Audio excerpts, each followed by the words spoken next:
More coverage, of course, of that historic visit on the UK tonight with Sarah-Jane, who is here now. SJ, I'm passing the baton to you for the very first time. I'll tell you what, Kathy, it's a good job that sofa looks nice and comfortable. You'll need to lie down after that. Welcoming the King and the Queen to America and welcoming Kathy Newman to Sky. That's how it works, Kathy. It's the Sky News juggle. Big interviews with the Prime Minister, followed by live breaking events. You're definitely going to need a live down. Fantastic first show, Kathy. Well done. It's whizzed by. I've enjoyed every minute of it. Over to you, SJ. All right, thanks, Kathy. We'll see you tomorrow night. Right, we are here with a special edition of the UK tonight. As Kathy said, as you saw during Kathy Newman's show, the King and Queen have just arrived in the United States. They landed around half an hour or so ago at Joint Base Andrews in Maryland for this much anticipated and, as Kathy said, controversial visit. King Charles deployed by the government in a presentation of soft power at a time when the special relationship seems fractured. Here he is with the Queen descending the steps from the plane just moments ago. The controversy surrounding this trip, the Iran war, Ukraine, and, of course, as Kathy mentioned there with her guest, the Epstein files. Let's bring in our royal correspondent Laura Bundock, who's at the Joint Base Andrews and was watching that ceremonial arrival. And the King's arrival caught us a little bit by surprise. He was meant to arrive during this show. He arrived during Kathy's show, but she handled it superbly. A little bit ahead of schedule, but it all seems to have gone quite swimmingly. Yeah, look, I would say today is a fairly low-key, a fairly gentle start to this really significant and potentially very challenging state visit. So the King and Queen got off their plane, it was about 30 minutes early, landing at this massive military base just outside Washington, a low-key greeting the ambassador, a representative from the US as well, before they make their way to the White House. They're about to meet President Trump and the First Lady for a tea, and then they're going to be given a guided tour around some of the gardens, including, we're told, the White House beehives as well. The King, a keen beekeeper himself, famed for sort of handing out honey and the likes there. Anyway, then they'll be heading off for a garden party celebrating British interests in the US, basically. So this, as I say, a very gentle start to what is a tricky visit for the King. Look, he knows how to handle difficult diplomatic situations. He's done loads and loads of them in the past as Prince of Wales and indeed as King, but he has never come to the US as King, and he has never been hosted by a president like Donald Trump. We know Trump loves the royal family, but we also know Trump can't keep quiet at times. He is an unpredictable president, and no matter how many times I think the embassy here will have gone through every single kind of risk with him, it is those unplanned, off-the-cuff comments that they will be fearful for, because the King comes here as head of state. He is not head of government. He's not representing the government anyway. He has to sit aside from politics, above politics. So if Trump were to start talking about politics in front of the King wouldn't be able to respond. It would put him in this very uncomfortable, awkward situation. So I think that is why everything about this trip is really carefully managed, really carefully controlled. No filming cameras allowed in that bilateral meeting between the two men in the Oval Office tomorrow. Every single kind of potential area of jeopardy will have been mapped out so carefully. But it is going to be fascinating, trust me. And Laura, just within the last 48 hours or so, the curveball that was thrown at this trip was, of course, security concerns. President Trump giving an interview to American media within the last 24 hours saying the King will be really safe. But the key question, of course, for those watching here in the UK is how will they be protected on this trip, given the events that happened at the White House at the Correspondents' Dinner? Yeah, it's a really good question. Look, we were at a meeting at the British Embassy here yesterday. The ambassador was telling us that as soon as everything happened, he handed it over to the security teams, basically. So for weeks and weeks, they've been in very close contact, discussing all the engagements, looking through where the potential hazards are with them. They've gone back over that plan, basically, reassessing, reviewing every single one of the engagements the King and the Queen will be taking part in. A lot of the Washington engagements, so today and tomorrow, are very controlled, so they're in sort of Congress, for example, at the White House, for example, where there is this huge ring of steel already when it comes to security. I think potentially in New York, potentially in Virginia, when the King will be face-to-face with more general members of the public, I think those are potential areas for risk. But no, both teams were working through the night, right from Saturday when that shooting happened at that dinner, trying to figure out whether or not the state visit could go ahead. They assessed all of that information, decided it could proceed as planned. There were some minor tweaks around the edge, and we're told it was always the case that if something happened, then they could make changes as they go along, and I'm sure that will still be the case as we go into the next few days. But yeah, I think we'll expect, I mean, on a military base, clearly there's huge amounts of security here, but I think we can expect a significant amount of security over the coming few days as well. Laura, worth running through the itinerary for the next day at least, because the King and Queen there for 4 days in America. Yeah, that's right. So they've had this sort of informal welcome, if you like. They've got an informal welcome with the President and the First Lady having tea at the White House.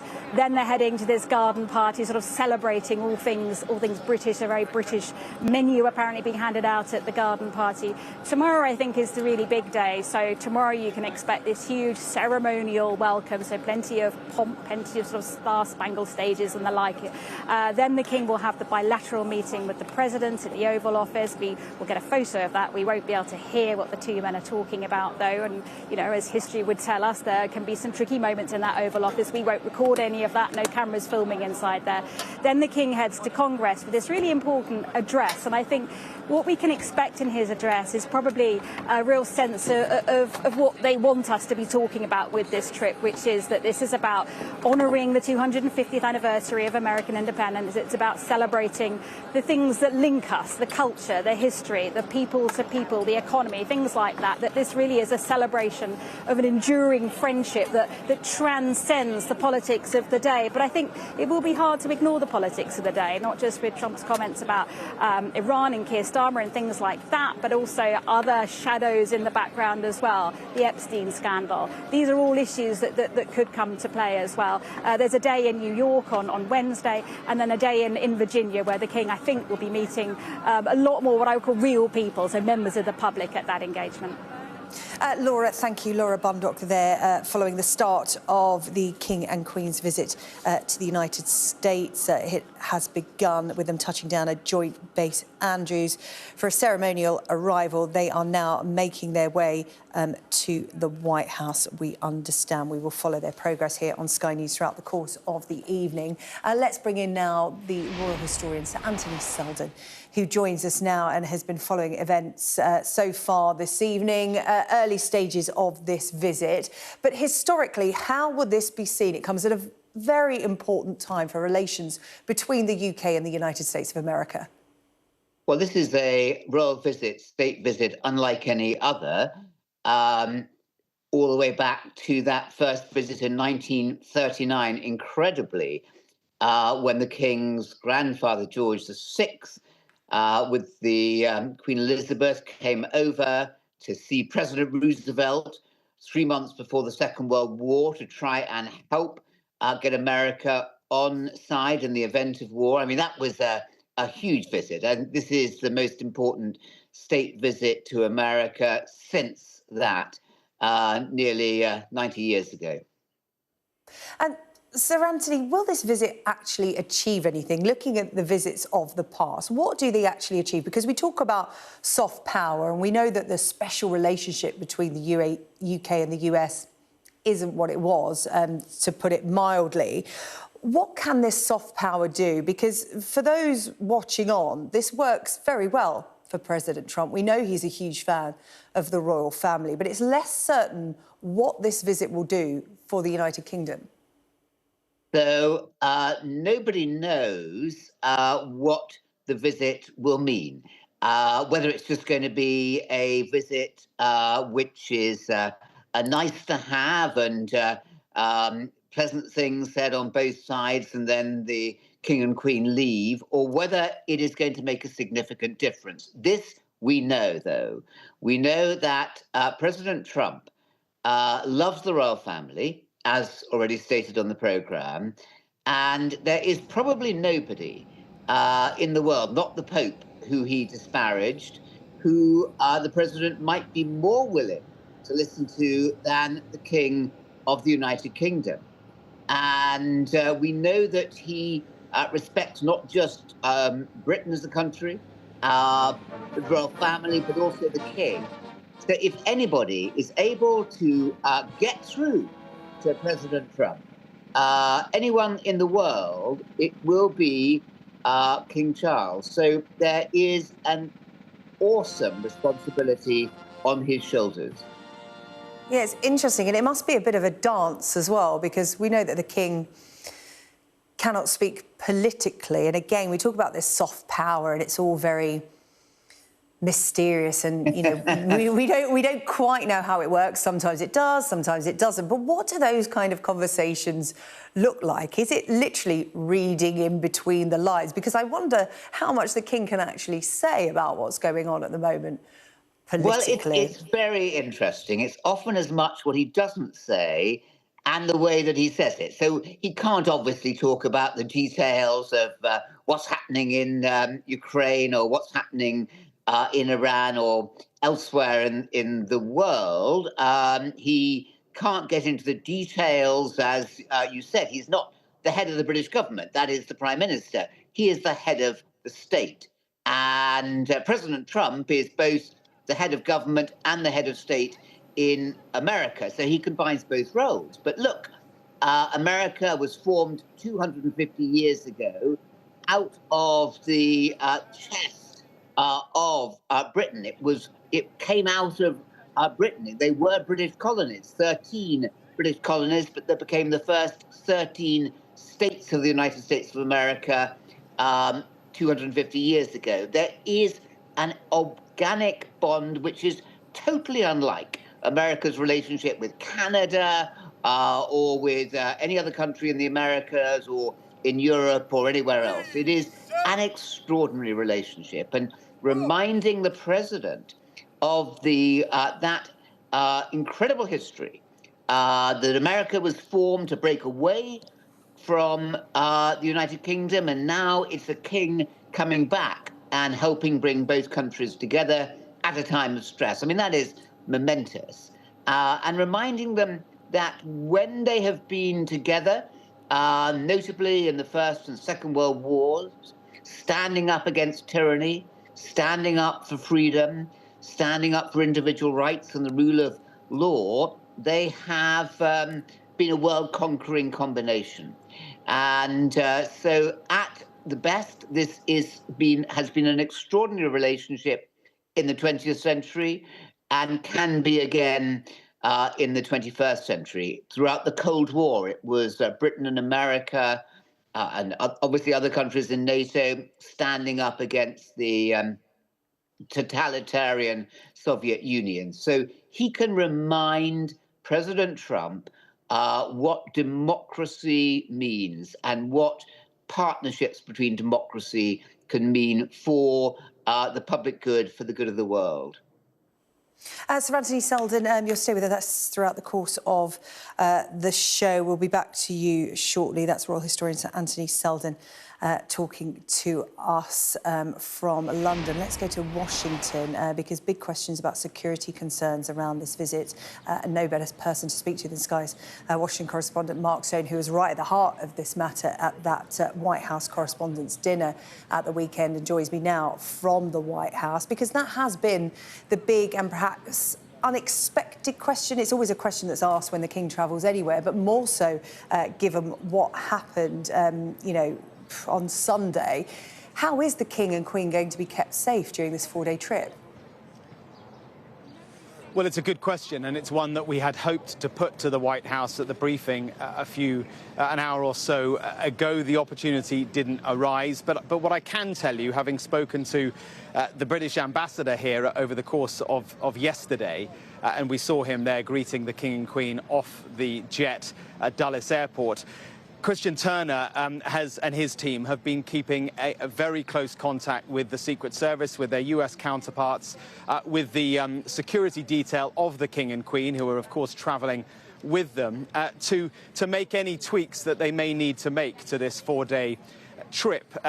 much of the trip will be within bubbles, so the security will be very tight. From Dulles Airport, they will travel here to the White House, where they will be formally greeted by the First Lady, Melania Trump, and the President. The First Lady, by the way, has been at the forefront of the planning of all this. It had been left to her office to take the lead in planning the Washington element of this trip. Actually, let's just go straight to the Department of Justice, where Kash Patel and other officials are speaking about the weekend's events. Allen, the President and all the protectees and participants at the dinner were safe. One brave officer was injured and is receiving care and has been released from the hospital. I want to make this clear. This man was a floor above the ballroom with hundreds of federal agents between him and the President of the United States. The Department of Justice approaches incidents like this with urgency and clarity of purpose. Violence has no place in civic life. It cannot and will not be used to disrupt democratic institutions or intimidate those who serve them, and it certainly cannot continue to be used against the President of the United States. We are investigating this matter fully. We will apply the law fairly, and we will ensure that accountability is swift and certain. But we also should recognize what did not happen. Law enforcement did not fail. They did exactly what they are trained to do. This was not an accident. It was the result, as we know now, of preparation. But the men and women who protected us that night were trained, professional, and had an enduring commitment to the rule of law. Today, the Department of Justice filed 3 federal charges in United States District Court against Cole Thomas Allen. The first count is attempted assassination of the President of the United States. This count is punishable by up to life in prison. The second count is interstate transportation of a firearm to commit a felony. This is punishable by up to 10 years in prison. And the third count is discharge of a firearm during a crime of violence, which is punishable by a mandatory minimum term of imprisonment of 10 years, a maximum of life, and the 10 years is consecutive to any other sentence imposed. Just to go through very quickly the timeline, which many of you in this room already know. The defendant, Allen, made a hotel reservation at the Washington Hilton for April 24th through April 26th. On April 21st of this year, he traveled by train from Los Angeles to Chicago and then from Chicago to Washington, D.C. On April 24th, he arrived in Washington, D.C. at approximately 1 o'clock in the afternoon and checked into the Washington Hilton. Approximately at 8:40 on the night of April 25th, Allen approached a security checkpoint on the terrace level of the hotel, which is, again, a floor above where the dinner was taking place. He ran through the magnetometer holding a long gun. As he did so, U.S. Secret Service personnel assigned to the checkpoint heard a loud gunshot. One Secret Service officer was shot in the chest, but was wearing a ballistic vest that worked. This heroic officer who was hit fired 5 times at Allen, who was not shot, but fell to the ground and was promptly arrested. I want to thank everybody who worked tirelessly on Saturday, Sunday, and continuing today. This includes members of the FBI, and Director Patel is going to address that in a minute. It includes members of the Metropolitan Police Department who were immediately on the scene, the chief, the mayor, to make sure that law enforcement was available to do their jobs and had all the tools they needed to do so. And lastly, the United States Attorney's Office here in D.C., our U.S. Attorney Jeanine Pirro and her team.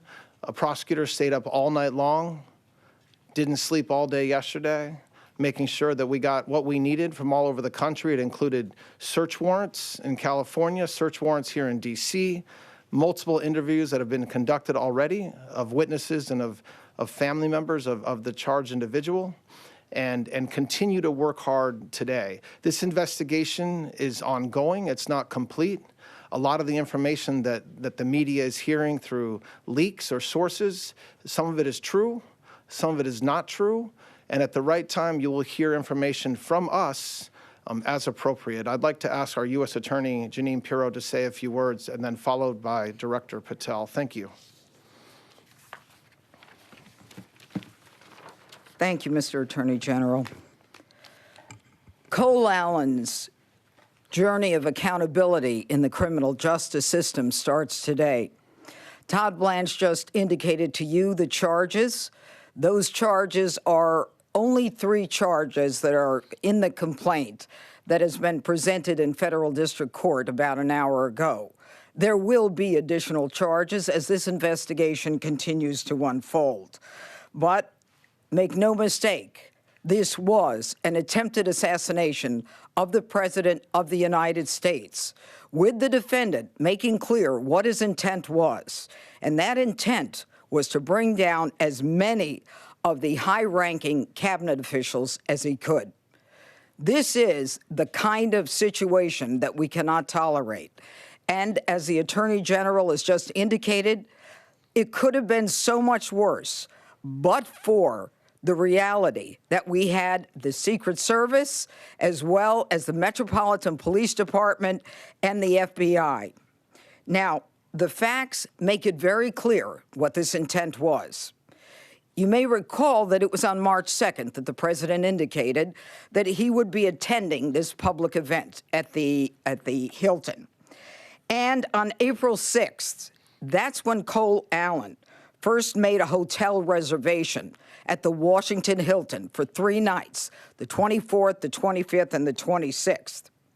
It was on April 21st that he traveled all the way from the West Coast, from his home near L.A. He gets to Chicago on April 23rd, and has been indicated he arrives in D.C. on the 24th, and he checks into the hotel at about 3 p.m. He stays overnight. He is very much aware that the president and the first lady entered the ballroom at 8 p.m. And it was at 8:40 that he made a decision to rush the ballroom. And thank goodness, law enforcement, the Secret Service, was able to prevent him from getting into that ballroom. He was not injured other than some kind of scrape on his knee. Now, as indicated, these are the weapons that the defendant had on his person. You can see that's a 12-gauge pump-action Mossberg shotgun. It's a .38 semi-automatic. He had at least 3 knives and all kinds of paraphernalia. So any suggestion that he wasn't there to do harm is absurd. We will prove when he purchased these guns. They were purchased in California. Why is that relevant? It is relevant because he crossed interstate lines with those firearms, and those are the firearms that he used on the night of the 25th, or attempted to use at the very least. Now, the manifesto also makes clear about his expected rules of engagement. You know, you can look at it and read it, and it may seem kind of la-la-la, but at the end, make no mistake, he says, I am targeting the administration officials. They are my targets, and I'm prioritizing from the top down, the highest ranking from the lowest. And I will not hesitate to get involved in any kind of encounter with anyone who blocks me from the president. Now, finally, let me say one thing.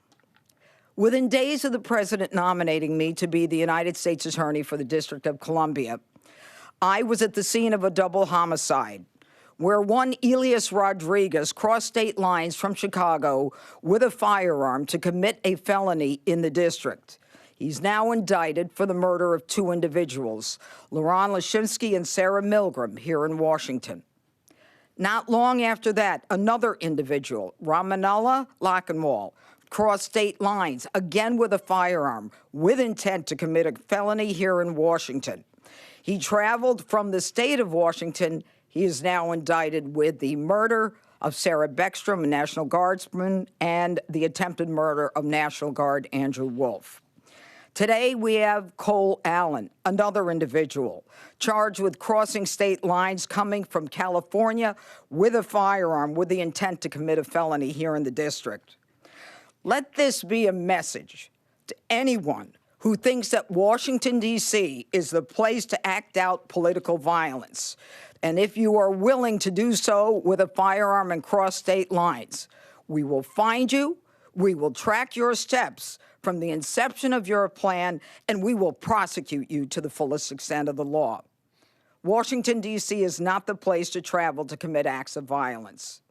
The Constitution and the laws of the United States permit us to register our views through our voices and our votes. What they don't permit is making your views known through violence, especially violence directed at the President of the United States. This is anti-democratic at its core. Thank you, Judge. Excuse me. Thank you, General. This one hits a little differently. We were all there. Many of you were there. Many of you watching were there as well. The President was there. The Vice President was there. The Cabinet was there. And what you saw described by the General and the U.S. Attorney is absolutely true. The President spoke on late Saturday evening with the message of unity and a backing of law enforcement, and we have followed through on that message of unity and the effectuation of law enforcement across this country. This FBI is grateful to the United States Secret Service, the Department of Homeland Security, and our interagency partners, including the Metropolitan Police Department, for swiftly jumping into action. All of us on there put us in a unique position, but all of us also acted uniquely. The Washington field office jumped into action immediately, sending a mobile command center to the scene, along with our evidence response technicians, who showed up in speedy fashion to make sure we could collect the evidence that the prosecutors and the department needed to make this announcement today. Also on scene, you were told about the brave heroics of the United States Secret Service and other members of law enforcement. And that should be celebrated by every single American. They did exactly what they were trained to do. They stopped a massive attack from becoming even worse. They stood in the way, they safeguarded America, and they should be nothing but applauded for their bravery and their dedication to their mission and their selfless sacrifice to this country. The FBI, along with standing up mobile command units, evidence tech response team, and Washington SWAT on scene, also established our NC3, our National Crisis Coordination Center, almost immediately. And almost immediately in parallel, we stood up our command center at the Washington field office under ADIC Darren Cox's leadership. Throughout the evening, we immediately began working with our Department of Justice partners to find the evidence necessary to effectuate the legal process necessary and enter into the suspect's room at the Washington Hilton successfully and lawfully and obtain the relevant evidence for exploitation. That was on scene. Back at the headquarters division and the Washington field office, we were coordinating a national scale investigation that literally spanned from coast to coast. As you heard, FBI agents, along with the interagency, were immediately dispatched to the suspect's home in California, where we conducted interviews that provided critical information about this horrific attack. We also dispatched investigators and agents to New London, Connecticut, where we conducted further interviews that provided necessary information that you will find in this criminal complaint, as the United States Attorney has just laid out. While officers were working diligently through the night to conduct those interviews, we were also conducting interviews of witnesses on scene. Those interviews are ongoing. As you know, there was almost 2,000 people there. We are sifting through and prioritizing who to talk to, and we will get to each and every one of you with any bit of relevant information. Again, we ask everybody who has any relevant information, like I did on Saturday night with the President, 1-800-CALL-FBI. Any piece of information is information we want to have and must receive. On top of the on-scene response by this FBI, the headquarters response, and the Washington field office response, the FBI flipped on its enterprise-wide response to this critical incident. What does that mean? We dispatched fixed-wing assets across the country so that we could immediately transport evidence that was acquired in California and Connecticut and sent it to our laboratories in Quantico for analysis. We collected the shell casings on scene, including the firearms and the weapons that the judge talked about. Those were also sent to our Quantico laboratories for immediate analysis. America should be proud that this FBI acted with the urgency that was needed for the moment that we had to answer. The president rightly said that we will act in a unified fashion, and it's because of President Trump's leadership and backing of the blue, every single person in law enforcement that I stood with into late evening hours on Saturday, early evening hours on Sunday, and all day yesterday and today are thrilled to wear the badge and defend this country. Each and every one of them deserves our thanks, and I encourage everyone listening to go out there and shake the hand of a federal agent or police officer and say thank you for doing their job. Thank you for training endlessly to make sure they meet the mission requirements.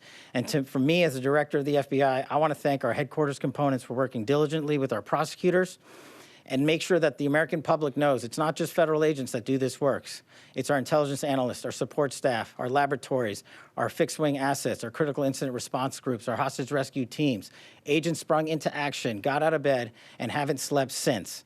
These prosecutors haven't slept since, and I promise you they're not going to be sleeping. They are going to give you every piece of evidence. As the journal said, we will make public, when appropriate, to protect the integrity of this investigation, to make sure that due process is served, and we will meet the highest standards of the Constitution as we always do. And that is when we will continue to disclose information. I know the public has a yearning for information, but just remind yourself of how much information you have already received, how transparent this administration has been. In less than 48 hours, you know almost every single thing we know. And what we have not told you yet, we will tell you in short order. So once again, from me, as director of the FBI, I want to thank the interagency. I want to thank the United States Secret Service and their director, Mark Wayne Mullen, the Secretary of Homeland Security, the Attorney General of the United States, Attorney Pirro, and Ada Cox for springing into action on a night that should have been celebrating free speech, but we will be doing it again shortly, as the president said, and we look forward to seeing you all there. Pierre. 2 questions, please. Beyond the evidence in what the judge described as the manifesto, what other evidence can you point to that tells us that the president was the primary target of the suspect? So we're a day and a half into the investigation. As we talked about earlier, we were able to get multiple devices from various locations, the hotel room and also his where he lived in California. We have started that process. There's nothing more that would be appropriate to share at this time until we have thoroughly gone through it, which we're doing, and we'll share that information as appropriate in the future. Second question, go ahead. Beyond the assassination attempts against President Trump, you had someone try to burn down the mansion where the governor lives in Pennsylvania. You had those state lawmakers attacked in Minnesota. You've had 2 Israeli embassy staff members murdered in the city here. You had the Charlie Kirk assassination. You had the National Guardsman killed in the city. Can you, each of you, describe the current threat environment and what DOJ's stance is about it? Well, you just described the current threat environment pretty accurately, which is that the political violence and rhetoric has got to stop. And that's something President Trump said right after the incident on Saturday night. It's something that Carolyn Leavitt talked about a couple hours ago. It is something that is, when you have a president who and many people in this room, if we're going to be honest about it, has done it as well. They're just as guilty as a lot of people on X. When you have reporters, when you have media just being overly critical and calling the president horrible names for no reason and without evidence, without proof, it shouldn't surprise us that this type of rhetoric takes place. If you look at what it appears that this defendant had in his past, we're talking about somebody who is college educated, who has a job, who is otherwise living his life, and we'll find out more about him, as I expect, in the coming days and weeks. But he chose to do what he did, and so our threat environment is we are ready. I mean, I'm not going to go through what Director Patel just talked about with the way we responded, but this was something that we will always be prepared for, and it's sad that it has to happen, but it's not a new thing, unfortunately. Have you been able to determine whether the gunman fired shots? If so, how many shots he fired, and who exactly, whose bullet hit the agent? We want to get that right. So we're still looking at that. It appears, and I don't want to overstate because we are still looking at this, that there were five shots that law enforcement fired. We have all the evidence is being examined very carefully and expeditiously, and we'll know more soon. We do believe that, as the complaint lays out, that the suspect, that the defendant fired it out of his shotgun, and we know that happened. But as far as getting into exacting ballistics, I'm not going to do that today because it's still being looked at and finalized. Thank you for taking my question. You personally have called for a construction of this ballroom at the White House. The president has called for this as well. Today, the National Trust president put out a statement, says that they're grateful that everybody's okay, but, and I quote, "We are not planning to voluntarily dismiss our lawsuit, which endangers no one, and which respectfully ask the administration to follow the law. Ballroom construction is continuing unabated until June 5th at the earliest because the injunction is on hold." Where does the Justice Department go from here? And then I have a follow-up on that. Well, we filed a motion today asking the court to do what the plaintiffs refused to do. We absolutely believe that there is no better example of why this ballroom is necessary, aside from all the very positive things the ballroom will bring to this country and to Washington, D.C., than what happened on Saturday night. You guys, many of you all were there. That's one of the only places in D.C. that you can hold an event like that due to its size and the structure of what we need. So we're basically stuck at this point in this city with having an event like that at a hotel, so underneath a ton of hotel rooms.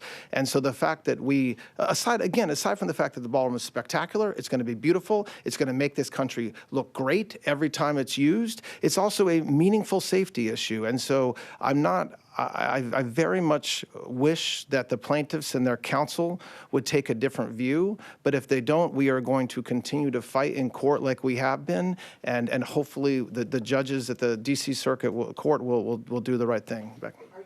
Are you aware of... Not you, the red. Thank you. Are you investigating connections that Cole Allen allegedly had to left-wing groups? I think one is called the Wide Awakes, reportedly. Yes. Of course we're investigating that. Now you. Are you aware of his video game development past, including a potential shooter-style RPG game? I've seen the news reports that talk about that. I think that the positive and negatives of this type of case is that there's a lot of people investigating this man right now, including the FBI. But the only investigations that truly matter in the court of law are the ones that Director Patel and his men and women are doing. So we'll wait for them to do that and get an answer. Follow up, just really quick. Do you know anything about his alleged Christian past, Christian faith past? Because he said something about it in the manifesto.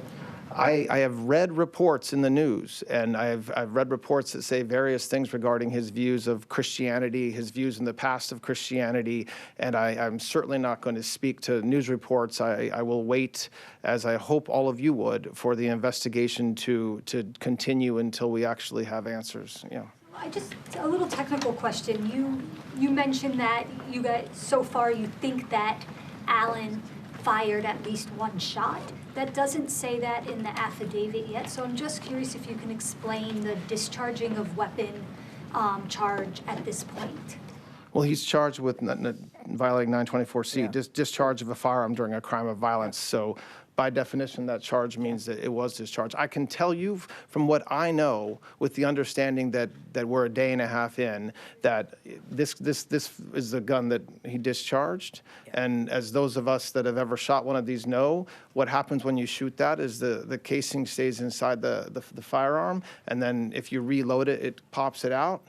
My understanding is that it was inside the firearm, but hadn't been ejected, which means that it hadn't been pulled back again.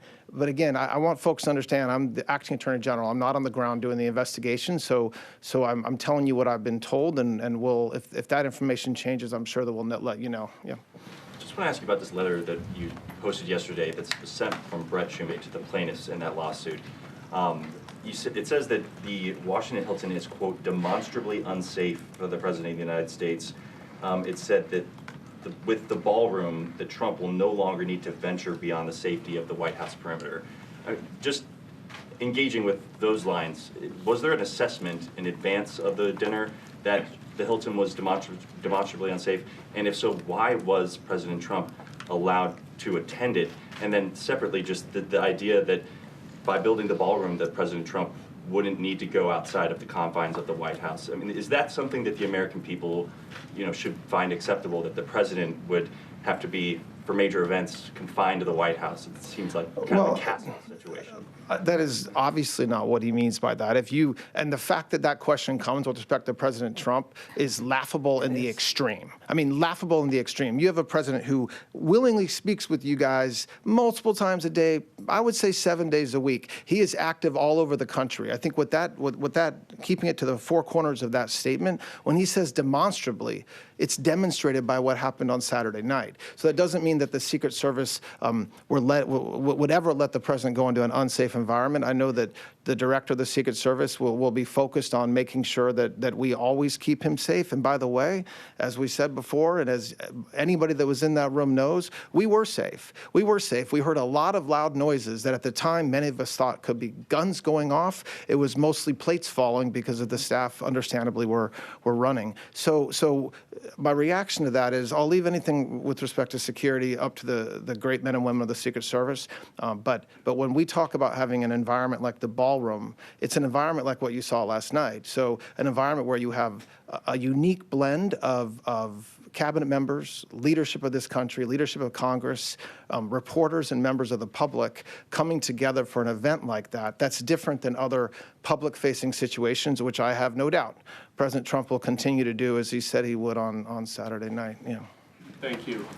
Is there, for FBI Director Patel, Sure. Is there any other credible threats at this time related to events in the city, including King Charles? And then separately, the manifesto, I don't really want to give too much weight to this, did mention your name in it as someone that they maybe were not targeting. Do you want to kind of elaborate on that? And then also the political motivations there. As to the latter, no. As to the former, the FBI and the interagency is constantly evaluating intelligence provided to us by interagency collection methods. Our partners in the federal and state and local levels, we are constantly relaying that information to the White House, to the Attorney General, to the United States Attorney, specifically here in D.C. And we will always assess each piece of intelligence and base it on the credibility that it was received and give it the due weight that it has. But as the U.S. Attorney has stated, and as President Trump's task force for Washington, D.C. has shown, we have reduced crime in this city by historic levels, and we will continue to do so. And we will continue to safeguard the men and women that call Washington, D.C. their home. All right, just a couple more. Acting Attorney General, in paragraph 14 of the complaint today, it says that the suspect fell, and you said that he was tackled. I just want to see if we can try to make sure we understand. Well, I think that both can be true. And I would rely on the complaint because that was sworn to by an agent and not by the words out of the acting attorney general, who most certainly was not there. But I think both can be true. Well, the U.S. attorney yesterday also mentioned that one of the charges possibly would be for assault on an officer, and I noticed today it's a different charge. Is this because you've determined that what he shot didn't actually strike the officer? We're still looking at that, and I think that's something that you'll hear about in the coming days as we know the answer to that. It doesn't legally matter in that situation, but you know, when after an event like this happens, not surprisingly, there's initial charges that we consider. Then you have the U.S. Attorney's team and the FBI looking through the evidence and figuring out what's the best thing to do, and that's what you have. Right? Just one more question. Yeah. I have two quick questions. One, All right, two questions. I just wanted to clarify, you said the one officer fired their weapon 5 times. Was that the only officer who discharged a firearm? I want to be very careful in answering that question because this is, when you do ballistics evidentiary collection and research, it is very complicated. So when you fire a bullet, the bullet ends up somewhere. Sometimes you find it, sometimes you don't. And so from that, with that qualifier, we believe right now that there was 5 shots fired from the same firearm. But there's a team of folks looking at this that are experts, and the evidence collection team that were in that area of the hotel where the shots were fired have worked all night. They have the evidence they collected, but it's not an exact science from the standpoint that, for example, the buckshot, when that shot, it scatters everywhere. Sometimes it just disappears, actually, depending on where it hits. So you don't have to, hopefully with that qualifier, that's where we are right now. Question about the timeline, sir. Hold on. I just wanted to ask what law enforcement has learned about why he was targeting President Trump. Do you guys believe he was upset about a certain policy or decision by the president? The complaint lays out what I think is described as a manifesto, which is something that he allegedly sent to many folks, his family. That's what we have so far as his motivation. As the U.S. Attorney said a few minutes ago, what is clear from the complaint and from what we have so far is he was targeting President Trump. He described that in his manifesto. He was targeting administration officials. He described that. But as far as us understanding additional motivation, that's for the FBI and law enforcement. All right, thanks a lot, guys. I appreciate it. Thank you. Can you show the Amtrak security measures? The Department of Justice are wrapping up their press conference there into the events surrounding the shooting at the White House Correspondents' Dinner on Sunday. That very much the backdrop to the King and Queen's visit to Washington. They touched down just over an hour ago now, making their way to the White House. Let's bring in our US correspondent David Blevins, who is in Washington and was at the Correspondents' Dinner on Sunday night when all of this took place. As I said, this is the backdrop to what is seen as an unprecedented visit by the King and Queen, a time of real turbulence between the UK and the United States. What did you make of what we heard there? Did we learn anything new, David? Well, it was quite a striking press conference by the Acting Attorney General Todd Blanche, by the US Attorney for the District of Columbia, Jeanine Pirro, and the Director of the FBI, Kash Patel, all using very strong language, I would say, and I think I would describe it as twofold. First of all, they were dealing with the aftermath of the shooting and the investigation that is ongoing at this stage, and all making the same point that they do not believe law enforcement failed in any way. Todd Blanche, the acting director of the Department of Justice, the acting Attorney General, I should say, insisted that they did everything they were trained to do, in that they stopped the assailant being able to reach the ballroom where the President, First Lady and Vice President were in attendance. He explained that the gunman had run through a magnetometer on his way to that ballroom, had fired one shot at an agent who was wounded. He was uninjured because of his bulletproof vest. He said 5 shots were fired in response, but the assailant wasn't wounded. He fell to the ground and was detained there, but that was the kind of detail we've not had until this point. Jeanine Pirro then went much further. She was very clear that this was, without question, in her opinion, an attempt to assassinate the President of the United States, Donald Trump, and that fits alongside the charges that have now been brought against Cole Thomas Allen, the 31-year-old suspect. And Kash Patel, the director of the FBI, he said this one hits differently because we were in attendance ourselves. And he said the FBI and other law enforcement agents had stopped this from becoming a much worse situation. And then, secondly, they went on to talk about how charged the political environment is right now, and that is the context for what is the first British state visit to the United States in almost 20 years. Very shortly, the King and Queen will arrive at the White House to be greeted by President Trump and the First Lady just 48 hours after this incident at the Washington Hilton Hotel, where the President and First Lady were rapidly rushed off stage because of the active shooter threat in the building at that point. But all three of those people speaking in that press conference have made the same point, that violence has no place in civic life, they say. They are stressing that despite the fact there is such division here, that if the people choose to pursue that in a violent way, their political aspirations, their political views, then they will be tracked down, they will be apprehended, to quote the DC attorney. David Blevins, thank you. A lot going on in Washington this evening, and you can follow it all here with us on Sky News throughout the course of the night. Also still to come on the programme, more pressure on the Prime Minister over the Mandelson row. We'll be hearing from Sir Keir Starmer, plus more on the King's visit, with the King and Queen due to arrive at the White House any moment now.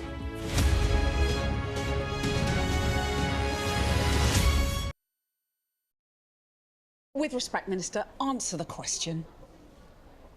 It's you. Hello and welcome. I'm Cathy Newman. So could the outcome of these elections be manipulated? New me, new show, new furniture. Hard news needs a hard chair. I feel like I'm in therapy. Oh, there's room for two on this one. Do you think people will take me seriously with my feet up? Sorry, madam, but we're closing now. Oh, sorry. Sofa sorted. Let's get this show on the road.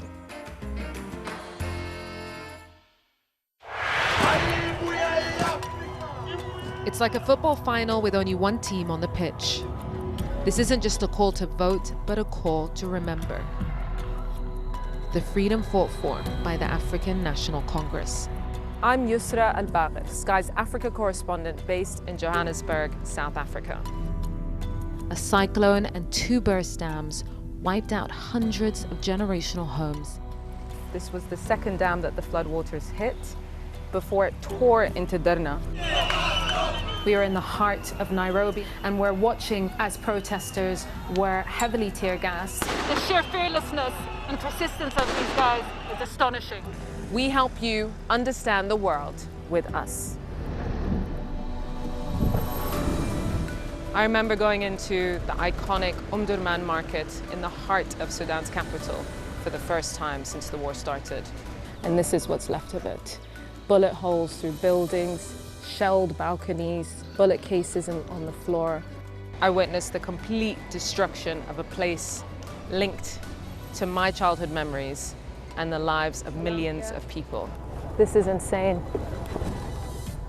This was a bustling residential area. So many friends who lived here.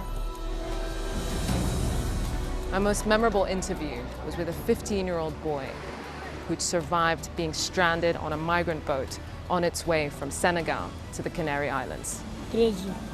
After 13 days, our food, water and fuel supply ran out. I felt awe when we saw the mountain gorillas in Rwanda. They call him the king of the jungle. This is the alpha silverback. Sky News. Get the full story first. Yusra Al-Bagher, Sky News. Well, the King has arrived in the United States. The Prime Minister is going to be hoping that His Majesty can help to mend the UK's special relationship with the United States, which has become increasingly fractured in recent weeks. Sir Keir Starmer has been speaking to Sky's Cathy Newman today about just that and his own future. You're so confident that your conduct is so very different to Boris Johnson. Why not just let the Privileges Committee investigate and you know you'll be proven right? Why are you whipping your MPs to vote against this call for an investigation? Well, because it's a stunt. You are whipping your MPs against it. Well, we've got a meeting of the PLP later on tonight where that's usually determined on a Monday evening. But it is a stunt. We've got huge amounts of transparency going on already. And frankly, as Prime Minister and as a government, it is really important I focus on what matters to millions of people across the country. I know what they're feeling. They're feeling worried about what's happening in the Middle East. They don't like to see the damage that has already been caused. And deep down, I think, in their stomach, they feel this could impact me. My bills might go up, and they're looking to me and the government to say, what are you doing to manage that and make sure that the impact on our country is limited? Well, let's talk about the bigger picture, US-UK relations and Iran, as you've rightly brought up. I mean, you appointed Lord Mandelson to charm Donald Trump, and now obviously the King this week has got to play nice with him. Let's just look at some of the things that Trump has said just in the last 6 weeks alone. He's repeatedly slagged you off. He's dismissed UK aircraft carriers as toys. He's threatened new tariffs. He's questioned Britain's sovereignty over the Falklands Islands. Is it time to stop pretending this man is an ally? Well, I think it's important, just as you went through that list, to remind ourselves what that's all about. I took a very clear decision at the outbreak of the conflict in Iran that the UK would not be dragged into the conflict. So you're chairing this crisis cabinet committee tomorrow. I wondered if you could just level with the British public. You know, are you worried about fuel and food shortages? Is that why you're chairing that committee? There is going to be an impact on the UK. There already is. And I think it's really important I level with the public that we are doing everything we can to get the Strait of Hormuz open, because obviously that is vital in terms of minimising the impact. But I don't want anybody to think that once the strait is open, that that's the end of the damage. It'll go on longer than that. And that's why we've got almost daily meetings of ministers and officials looking at how we manage the impact. At the moment, we're confident about supply. We have reopened a CO2 plant in the northeast. Airlines are telling us that they've got enough jet fuel at the moment. But when you say at the moment, for how long? Well, we monitor this all of the time, and they have told us so far that they've got the supplies that they need. But summer holidays could be in jeopardy. Well, that's why we manage it. I think what we'll see how long the conflict goes on. I can see that if there's more impact, people might change their habits, where they go on holiday this year, what they're buying in the supermarket, that sort of thing. So you are, I mean, really your message to the public is don't panic, but actually there may be some shortages of food and fuel. Don't panic, but we chose not to get involved in this war. That was the right thing to do, but we must protect the British people from the impact of it. Well, let's return to the King and Queen's visit to the United States. They're due to arrive at the White House any moment now. Ahead of that, let's get the thoughts of Sir Anthony Selden, royal historian. And this has been described as a potentially tricky visit for the King, given the state of UK-US relationships, but also the unpredictability of President Trump. But given his love for the King, I actually wonder whether this could be one of the most predictable visits there could be. Well, I think it's totally unpredictable. It always is going to be unpredictable with Donald Trump because he's unlike any American president in history of the 46 American presidents since the country was founded 250 years ago. None have been as unpredictable as him. But all that said, and as you say, Sarah-Jane, I mean, he loves Britain, he loves the monarchy, and he has a big affection for King Charles. He's not going to want to alienate him. So it's very nicely poised, this. This is going to be the most important visit of the King's whole life. No other, as long as he lives, no other visit is going to be as important as this. Why? Because this is the 250th anniversary visit, reason one. And secondly, it comes at a moment of extraordinary instability, as you just heard from Cathy Newman, in the relationship. So underlying it is still the bonds of intelligence and security and foreign policy and economic and cultural commonality, but it is unpredictable on the surface. So the King has an incredible opportunity. It is likely, without exaggeration, that this will be the most significant moment when tomorrow he addresses both houses of Congress, and for 30 minutes or however long he speaks, the world will be listening to him in a way that it may never again, indeed probably won't again, ever in his life before or again. The words he says can make a very significant difference on the relationship between both countries, how President Trump regards Britain, and what's going to follow beyond President Trump, and the picking up of that relationship for the next 250 years, and reminding the president, reminding him how important this relationship is. It is not any ordinary American relationship. America was born out of Britain, and it came out of British history. It had in its early days, the King was the monarch of those early American colonists. And the Prime Minister... Anthony Selden, we are running out of time. Thank you for your company throughout the course of the show. We are about to see the first movements of this soft power at work by the King in America. He's arriving at the White House any moment now. Keep it Sky News.